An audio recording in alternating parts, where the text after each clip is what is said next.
협심증 약물 치료에 대해서 알아봅니다. 협심증은 가슴 통증의 주증상으로 하고 있습니다. 심장으로 공급하는 이 혈관에 있어서 생기는 동맥경화방, 죽상 동맥경화반을 주 원인으로 하고 있고, 이것이 심장의 허혈 상태를 만드는 거죠.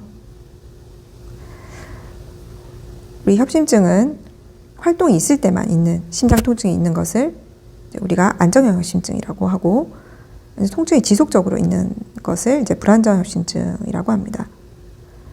우리가 심근이 허혈 상태가 지속돼서 심근이 손상이 되었을 때 심근경색이라고 얘기하죠.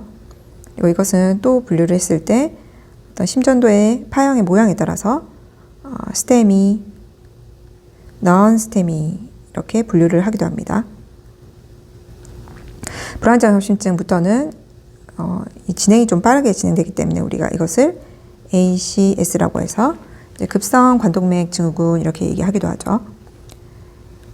이 스테미에 해당되는 것은 보통 어떤 시술적인 치료 그리고 혈전 용해제 같은 이런 재관류를 할 수 있는 치료가 우선되게 되겠습니다.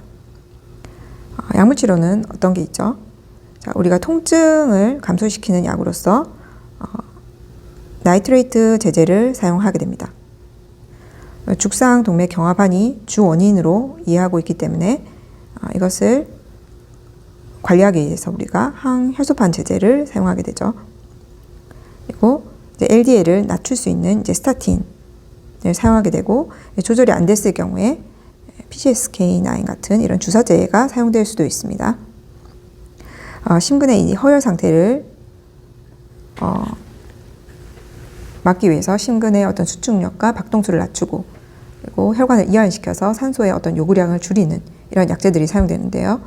그래서 베타 블로커 그리고 칼슘 채널 블로커가 사용이 됩니다. 추가적으로 트리메타지딘 같은 약은 심근에 어떤 보호 효과가 있다고 알려져 있고요. 그리고 니코란딜 이런 약도 관상동맥을 이완하는 이런 작용으로 협심증에 사용되는 약제가 되겠습니다. 약에는 어떤 것이 있죠? 자, 나이트레이트 제제로서 우리가 니트로글리세린 그리고 이소소르비드 이런 염 같은 약이 있고, 이게 다양한 제형이 나와 있습니다. 항효소판 제제로서 우리가 아스피린, 우리가 안정형일 때는 단독으로 사용하게 되지만 불안정 협심증부터는 두 가지 혈소판 제제 시술을 했을 때도 사용하게 되는데요. 그래서 아스피린과 추가적으로 사용되는 것이 클로피도그렐, 프라스그렐, 티카글러 같은 이러한 약이 두 가지가 같이 사용이 됩니다. 스타틴 제제로서는 LDL을 많이 낮출 수 있는 고강도 스타틴이 사용되기 때문에 로스반스타틴 같은 경우 20mg까지, 아트로아스타틴 같은 경우 80mg까지 사용해 볼 수 있습니다. 자, 베타블로커 같은 경우에 아테놀롤, 메타프롤롤, 비소프롤롤 이런 약들, 그리고 심장 선택성 있는 약이 사용이 되게 됐습니다. 칼슘 채널 블로커 같은 경우에 우리가 분류를 할 때 디하이드로피리딘 계열, non-디하이드로피리딘 계열로 나눠볼 수 있죠. 그래서 디하이드로피리딘 계열로는 니페디핀, 암노디핀 이런 약이 있고, 이 계열로는 베라파밀, 딜티아제팜이 있죠. 그래서 여기서 주로 우리가 서방형 제제를 사용하게 되겠습니다. 부작용이 어떤 것이 있죠? 자, 이 나이트레이트 제제 같은 경우에 혈관을 확장하는 작용이 있기 때문에 약물 동시 사용에 있어서 상호작용에 같이 사용한 약을 주의 깊게 봐야 되겠습니다. 그리고 두통, 저혈압 이런 부작용이 있습니다.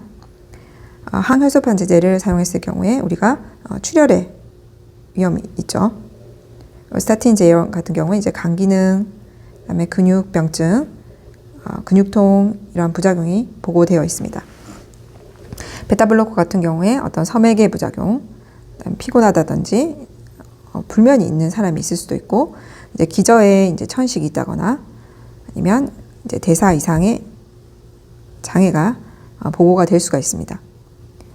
디하이드로피리딘 계열 같은 경우에 혈관을 강하게 확장시키기 때문에 반사성 빈맥이 생길 수 있고, 이 non-디아이드로피딘 계열 같은 경우에는 심장 수축을 억제하는 기능이 있기 때문에 이제 섬액의 부작용이 있고, 따라서 이제 심부전 같은 환자에게는 사용 시 주의를 하여야 합니다.